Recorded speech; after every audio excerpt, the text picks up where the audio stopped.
Welcome class 11 to the accountancy class. We are going through chapter number 2, basic accounting terms. In our previous class, we have understood the meaning of business transaction, which refers to economic event or financial transaction entered by two parties and which bring about change in the financial position of their enterprise. So all those transactions which are related to money or money's worth were regarded as business transaction. There must be some transfer or exchange of goods and services. A change must be there in the financial position of the enterprise, either for the assets or for the liabilities or capital.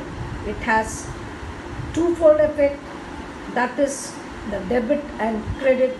That is why it is said that assets is equal to liability plus capital. Then we also understood the meaning of account, which we said that all the transactions were recorded under a particular head of account. As for example, all transaction related to cash will be recorded under cash account. Transactions relating to a creditor under creditors account. Transaction related to proprietor under his capital account. Transactions relating to some expense like electricity expense, conveyance expense, salary, etc. will be recorded under separate expense account. Correct? As for example, I told you electricity expense will be recorded under electricity expense account, salary account, telephone expense account, etc. In the same way, revenue also will be recorded under a separate revenue source account. As for example, some discount is received, then it will be shown under discount receipt account or discount account, or suppose commission, then commission account, etc. Then we understood the meaning of third term, that was capital. That is the amount invested by the proprietor to start his business. That is his initial capital, opening capital. And suppose he brings some assets also having monetary value, then also that might also be in a form of capital. So either it can be in form of money or assets which has monetary value. Now it is the liability of business towards the proprietor or the partner. Correct? So it is internal liability, and this is as per the business entity concept, where business and its owner have separate distinct identity. Now capital is also known as owner's equity, net worth, proprietary fund. Okay. Now then the formula is capital is equal to assets minus liability.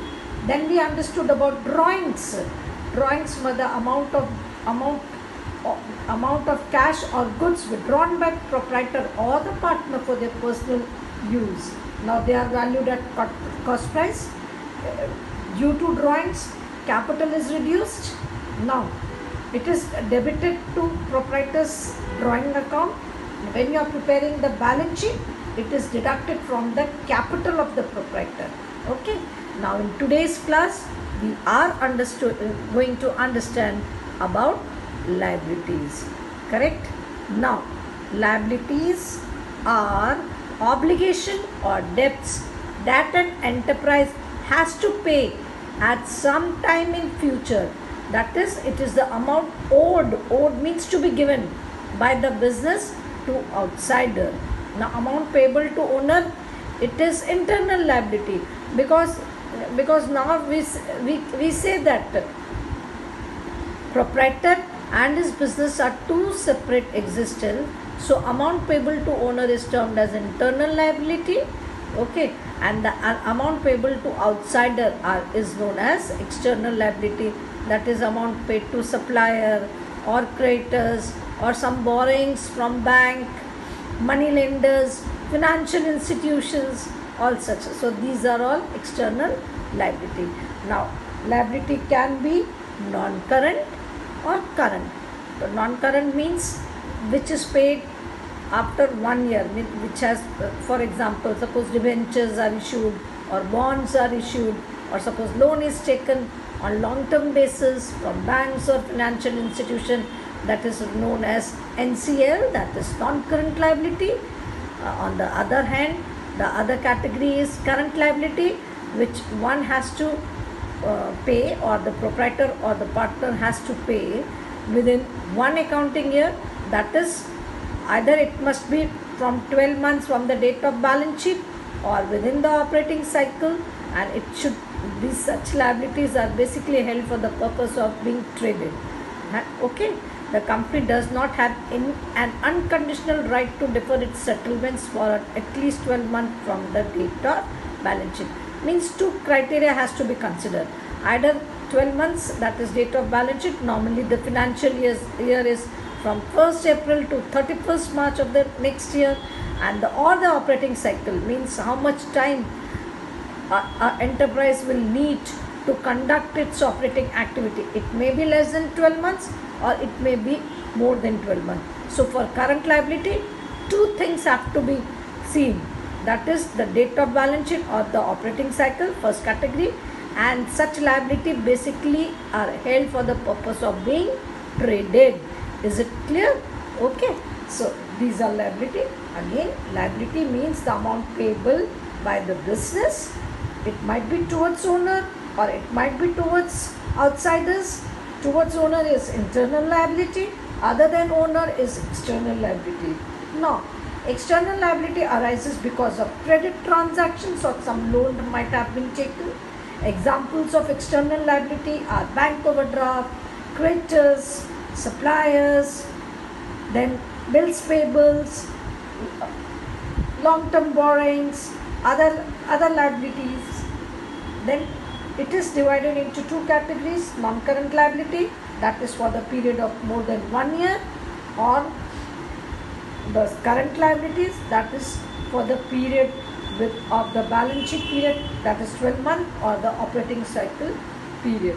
Okay, so non-current liability examples are long-term loans, debentures, correct, and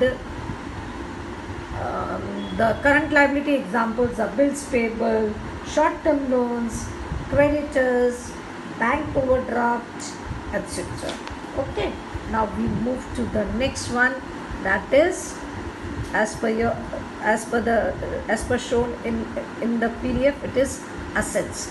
These are economic resources of an enterprise which can be expressed in terms of money.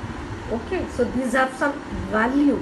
That is why the term, it is written economic resources, and that should be expressed in terms of money. Okay, example are land, building, plant and machinery, furniture, stock, cash, bank balance, debtor. Okay, they are shown on the right side of balance sheet, as capital and liability are shown on the left side of balance sheet. Assets are shown on the right side of balance sheet, which is known as asset side. The left side is the liability side. Now this is of two category: non-current assets and current assets. Non-current assets are those assets which are held for long-term use in the business and not meant for resale. They are not meant for resale, but such asset help to enhance the earning capacity of the business concerned. Now these assets are held for the purpose of producing goods and services in order to earn revenue or to enhance the earning capacity. What are the examples of NCA? Non-current assets, tangible and intangible fixed assets, non-current investment, long-term loans and advances. The second category is the current assets. Correct? Current assets are those assets which are held by the business with the purpose of converting them into cash within one accounting period or the operating cycle. Example, sale of goods decreases stock and increases the cash balance. In this way, goods are converted into cash. When you sell good, of course your stock will decrease, stock of goods will decrease. But when you are selling, in return you will get some amount as cash or in your bank. So cash and bank will increase, that is, goods are converted now into cash. So as the definition of current asset is given, this is it. Now what are the examples of current asset? Cash in hand, bank balance, bills receivable, debtors, prepaid expense, etc. Current assets are also known as floating assets or circulating assets.